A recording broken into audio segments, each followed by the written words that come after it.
This great hammerhead shark was a female shark that weighed 1,280 pounds, and she was over 14 feet long.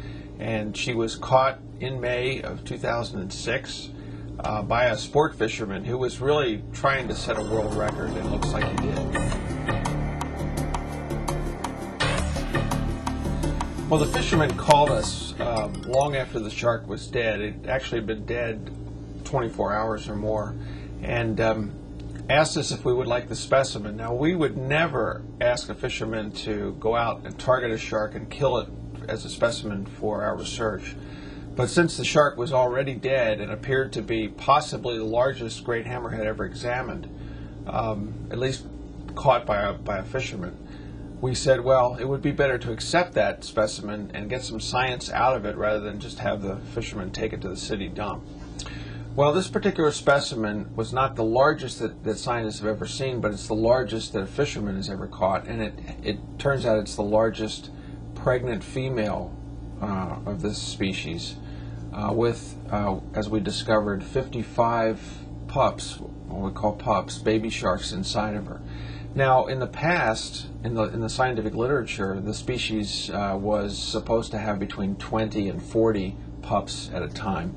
So 55 is essentially a new scientific record, and it changes what we know about the reproduction of this species and its ability to replenish itself.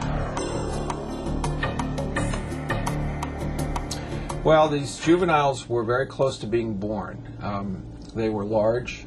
Their teeth were already emerged, which means that they were probably weeks, if not days, away from being born. And with her being in this area, in the Southwest Florida area, it indicates that the pupping grounds are very close to the coast. Although we know that they don't give birth up inside of the estuaries like many of our other sharks, she must have been feeding and getting ready to go out offshore to give birth to the pups. We've taken samples of a number of types. We've taken a piece of the backbone of the mother to try to determine her age. We've also taken tissue samples of the young, of the pups, to share with a geneticist who's looking at the reproduction of sharks and the number of fathers that produce a given litter. In sharks, the females may mate with multiple males, and sometimes a litter of pups is composed of more than one father, essentially. But sometimes not, and we want to try to determine if those 55 pups were all the result of one mating. Although we're very grateful to have obtained this specimen and have been able to get some very interesting science out of it, we ask fishermen not to go out and catch sharks for us here at Mote. We don't condone killing sharks for sport, and when we need specimens, we can obtain them ourselves. We do ask fishermen to report to us their catches, and we advocate catch and release in all cases.